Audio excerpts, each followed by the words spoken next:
जय हिंद दोस्तों। आप सबको मेरा प्यार भरा नमस्कार। कैसे हैं आप सब? स्वागत करता हूं आपके इस अपने अमेजिंग चैनल सक्सेस ज्वाला पर। आप सभी को मेरा प्यार भरा नमस्कार। कैसे हैं आप सब? बढ़िया? पढ़ाई सबकी कैसी चल रही है? एकदम अच्छी चल रही है। तो फर्स्ट ऑफ ऑल आज उन शहीदों को मेरा नमन। आज 13 अप्रैल है। आप सबको ये डेट याद होगी, भूलनी नहीं चाहिए, क्योंकि आप एक फौज की तैयारी करने जा रहे हैं। डिफेंस में आपने सपना देखा है।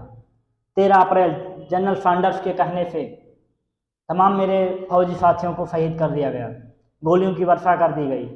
जलियांवाला बाग हत्याकांड नाम तो सुना ही होगा, हिस्ट्री का टॉपिक है। 13 अप्रैल 1919। तो उन वीर शहीदों को मेरा प्यार भरा नमन और नमस्कार। आपके भी माता पिता को मेरा प्यार भरा नमस्कार कि आपको एनडीए में जाने के लिए मौका देते हैं। तो एनडीए में जाने का मतलब है आपको पहले पेपर क्वालिफाई करना है। पेपर क्वालिफाई करने के बाद आपको एसएसबी की तैयारी बेहतर अपनी करनी है। जब दोनों पहलू को आप अच्छी तरह से पार कर लेते हैं, फिर आप अपने आप को एनडीए में पाते हैं। तो आज की क्लास का मेन मोटिव ये है कि अब हम लोग लगातार पढ़ाई के एंड सेशन पे आ चुके हैं। अब का टाइम जो है वो केवल स्ट्रेटजी का टाइम है, क्योंकि असली योद्धा वही होता है जो अंतिम समय में रणनीति तैयार करता है। चारों तरफ से घिरा हो फिर भी अपने युद्ध के बारे में उसे गोल नजर आना चाहिए, मुझे जीतना है। तो आज के 7 दिन में हम लोग चारों तरफ से आप घिरे होंगे। फोन भी आपके पास होगा, घर का प्रेशर भी होगा, एग्जाम का प्रेशर होगा, पर्यावरण कैसा है, शादी विवाह का टाइम है, नवरात्रि का टाइम है, गर्मी भी है, दिन में नींद आती है। तो इन सब समस्याओं से आप जूझ रहे हैं, बट इन्हीं सबके बीच में वो आपका एनडीए का जुनून पल रहा है, छोटा सा पौधा आपके दिल में। तो उस पौधे को अपनी मेहनत से सींचते रहना है आपको, उस पौधे को जगाए रखना है।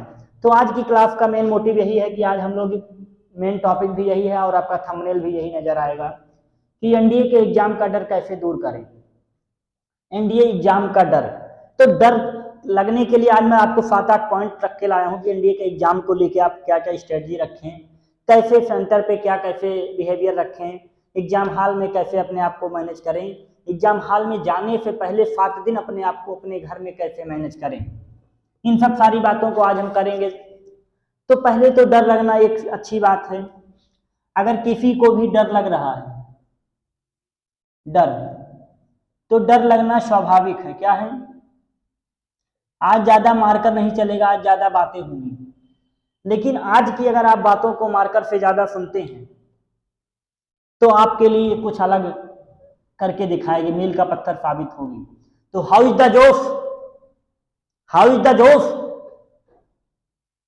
कमेंट में आना चाहिए। और तो अगर किसी को भी डर लग रहा है तो डर लगना स्वाभाविक है। डर लगेगा तब आपको मतलब आप सही डायरेक्शन में जा रहे हैं। जब आपको डर लगता है तब आप सही चीजें करते हैं, क्योंकि जिम्मेदारी वाले पुरुष को कभी बिगड़ने का डर नहीं होता। जिनके ऊपर जिम्मेदारियां होती हैं उन्हें बिगड़ने का, रूठने का, टूटने का टाइम नहीं होता है। तो आपको अपने आप को बांध के रखना है, टूटना नहीं है, रूठना नहीं है और डरना नहीं है। डर आएगा, फिर उसके डर के बाद आपको क्या करना है, क्या स्ट्रेटजी इस टाइम होनी चाहिए। तो पहला तो आपको पूरा सिलेबस एनालिसिस होना चाहिए, पूरा सिलेबस। पहला पॉइंट बात करेंगे पूरा सिलेबस, चाहे वो मैथ्स का हो,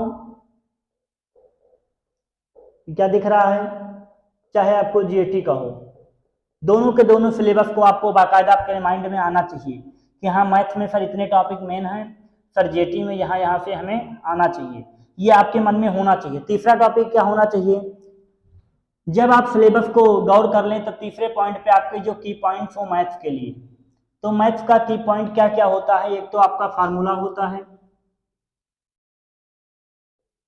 प्लस में कुछ प्रॉपर्टीज आप याद कर लीजिए, प्रॉपर्टीज।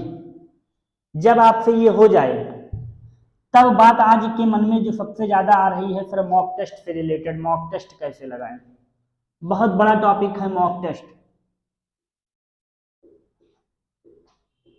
मॉक टेस्ट तो काफी चैनल, काफी ऑनलाइन से वेबसाइट्स भी हैं जो एनडीए का मॉक टेस्ट कराती हैं, चाहे पेड हो या अनपेड हो, सब में अवेलेबल है।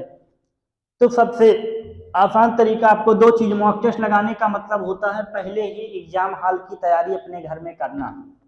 मॉक टेस्ट का मतलब होता है पहले ही जो एग्जाम हॉल में कंडीशन आएगी उसी तरह अपने आप को ढालना। तो मॉक टेस्ट लगाने का मतलब है कि आपको पहले पेपर टाइम पता होना चाहिए। तो जो मैथ्स का पेपर होता है वो वहाँ 10 बजे से शुरू होता है और 12 बजे तक होता है, 12:30 तक। और जो दूसरा पेपर जीएटी का होता है उसकी टाइमिंग क्या होती है, 2 बजे से लेकर के 4:30 तक। इस टाइम पे ये होता है। तो अपने माइंड को, अपने मेंटल लेवल को उसी हिसाब से सेट करना है कि हमें 10 बजे मैथ का पेपर देना है मॉक टेस्ट में और 2 बजे से 4:30 बजे तक जीएटी का पेपर देना है।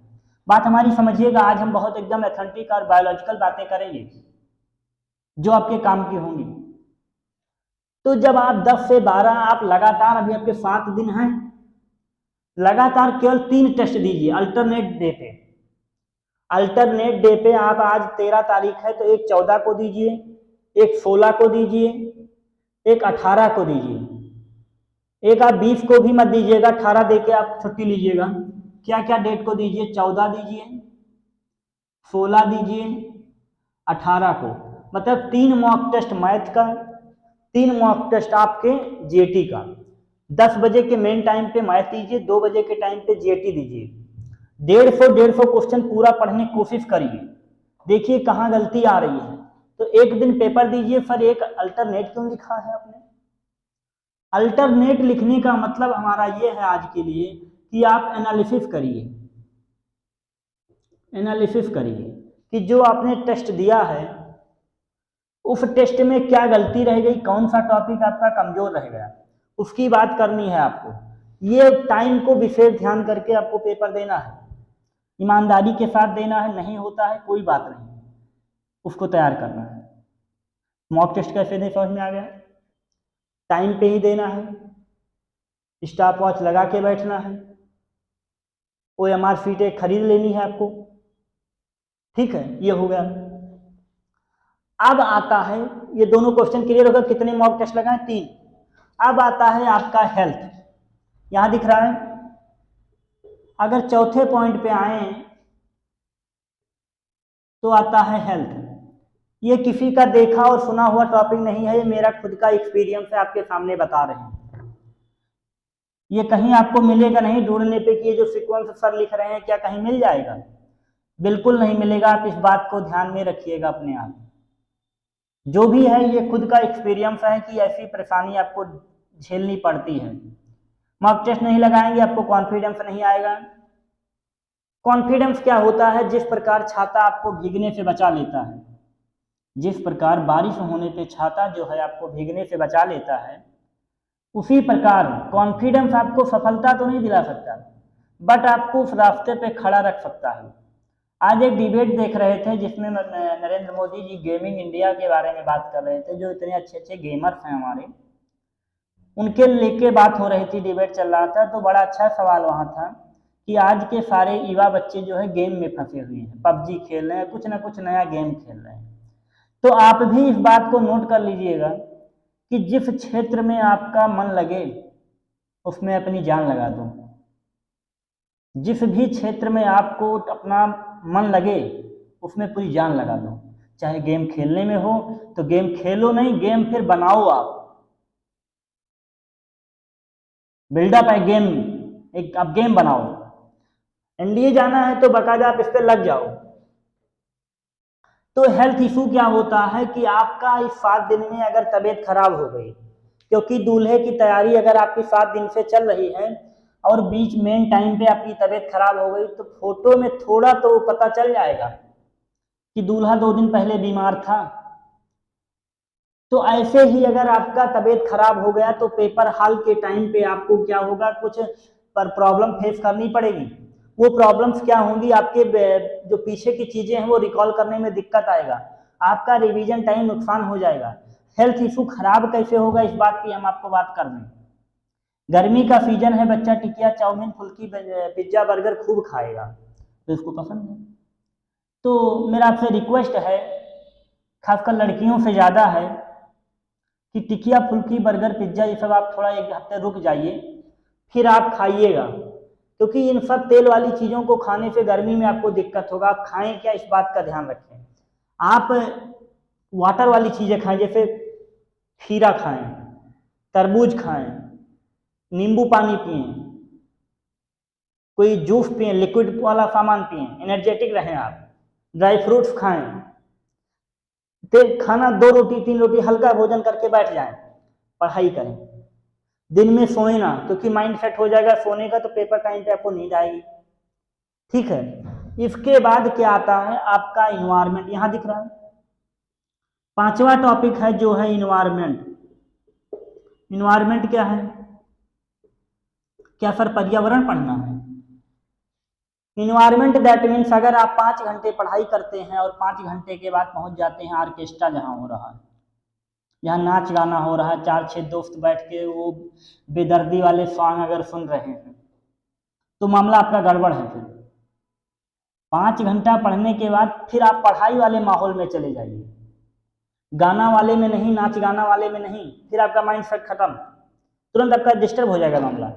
तो जिस क्षेत्र में है उसी पढ़ाई वाले राउंड में घूमें आप। नहीं पढ़ने का मन है, 2-4 दोस्तों के साथ डिबेट करने लगे उसी टॉपिक को लेके, ये है पढ़ना। दूसरा क्या है हमारा लास्ट, जो मैं हर बार बोलता हूँ, इधर क्लियर आपको दिख रहा है सबको? PYQ एक ही रामबाण हथियार है जो ये आपको हर, जैसे कि हर क्वेश्चन को सॉल्व करने के लिए क्वाड्रेटिक इक्वेशन और कैलकुलस में एल हॉस्पिटल रूल होता है। लिमिट का कोई भी क्वेश्चन सॉल्व करना हो तो आपको एल हॉस्पिटल रूल सफिशिएंट है। ऐसे ही आपको कोई भी कुछ भी ढूंढना कहाँ से आएगा, PYQ आपके लिए सफिशिएंट। इतनी बातें रही आपके लिए जरूरी है। अब आता है बात सर मोटिवेट कैसे रहें। तो मोटिवेट आप रील देख के आप 5-10 मिनट हो सकते हो। जब तक रील देखोगे तब तक आपको मोटिवेट होगी, एनडीए की बार बचेगा नहीं। लेकिन आपको मोटिवेट होने का तरीका खुद ही ढूंढना पड़ेगा कि कैसे मोटिवेट रहें हम, कैसे कहाँ से मोटिवेट रहें। मोटिवेट एक आपका एक चैप्टर है समझ लीजिए, क्योंकि अगर आप पौराणिक कथाओं में जाएं तो आपने महाभारत का नाम सुना होगा, आपने चंद्रगुप्त का नाम सुना होगा। चाणक्य उनके लिए क्या थे? मोटिवेटर थे। भगवान श्री कृष्ण हमारे क्या हैं? अर्जुन के लिए फर्स्ट स्पीकर एंड मोटिवेटर कहलाए हैं। क्या अर्जुन के पास ताकत कम थी? क्या युद्ध नहीं लड़ सकते थे? बट भगवान श्री कृष्ण ने उनके लिए क्या किया है? मोटिवेटर का काम किया है। तो आपके लिए मोटिवेट इसलिए जरूरी है ताकि आप अपने रास्ते से भटके नहीं, आपको पता रहे हमारा गोल क्या है। मैं जो बातें कर रहा हूं आपको एकदम रियल एंड ऑथेंटिक है, इसमें कोई फेक नहीं है। आप इस रास्ते पर चलेंगे तो सिलेक्शन होगा, नहीं होगा फिर आप अच्छे व्यक्ति बन जाएंगे, लेकिन आपको ये करना पड़ेगा। बिना इन रास्तों से निकले आप सफलता नहीं पा सकते। तो मोटिवेट इसलिए आपको जरूरी है ताकि आप अपने रास्ते तक टारगेट हिट कर सकें। जैसे टार्च जलाइए और बीच में कुछ रुकावट डाल दीजिए तो टार्च की रोशनी वहीं तक जाएगी जहां तक रुकावट होगा। उसके बाद वो या तो इधर भटक के निकलेगी या तो इधर भटक के निकलेगी। जैसे कि ये टार्च है हमारा, ये हमारा मार्कर रोशनी को रोक रहा है, ये यहाँ जाके बाद रुकेगी, फिर या तो ऊपर चली जाएगी या नीचे या दाएं या बाएं। तो ऐसे ही आप हैं, जिस एज में आप चल रहे हैं आप तुरंत भटकते हैं, तो भटकना नहीं, एक जगह रुकना है आपको, अपने लक्ष्य को ध्यान रखना है कि मैंने एनडीए की तैयारी शुरू क्यों की थी। तो ये बातें आज की थोड़ा सा सीरियस रही और काम की रही। मॉक टेस्ट कैसे लगाएं, कहाँ से पढ़ें, क्या करें, अपने आप को कैसे टाइम दें, इन सब बातों को आपको ध्यान रखना है। ठीक है, बाकी तो आपको पता ही है कि हम कैसे आपको मिलेंगे, क्लास तो मिल ही रही है। कुछ कोट्स की अगर बात रही तो एक पुराना कोट्स है कि बहुत आपको परेशान नहीं हो जाना है, धीरे धीरे सारी चीजें होती हैं। धीरे धीरे रे मना, धीरे सब कुछ होए, माली सींचे सौ घड़ा, ऋतु आवे तब फल होए। कबीरदास जी कहते हैं कि हे मेरे मन, सब कुछ धीरे धीरे होता है। अगर माली एक पेड़ को 100 घड़ा पानी दे दे तो क्या कल फल दे देगा? नहीं देगा। जब ऋतु आएगी तभी फल होगा। तो ऐसे ही आपके मन में होता होगा कि एक दिन में पूरा एनडीए का पेपर पढ़ लें, बिल्कुल नहीं। धीरे धीरे पढ़िए, टाइम से पढ़िए, डेली पढ़िए, पानी डालिए, डेली डालिए। आप रिवीजन है एक प्रकार से, पानी आपके लिए क्या है? रिवीजन है। कुछ ना कुछ आप पढ़ते रहिए। तो ना लहजे में कोई कमी ना किरदार में बुरे हैं हम, ना लहजे में कोई कमी ना किरदार में बुरे हैं हम, बस कामयाब नहीं हुए इसलिए सबकी नजरों में बुरे हैं हम। ठीक है, तो जितना बड़ा संघर्ष होगा जीत उतनी ही शानदार होगी। हाउ इज द जोश, हाउ इज द जोश। तो इस साथ आज हम लोग अपनी क्लास को एंड करते हैं, और इस क्लास के टाइप हम और आपके लिए लाएंगे। कुछ भी आपको लगता है तो आप कमेंट सेक्शन में बताइएगा। ठीक है, तो मिलते हैं आपको अब अपने अगली क्लास में। जय हिंद मेरे दोस्तों, आप सबको मेरा नमस्कार। जय हिंद। हाउ इज द जोश।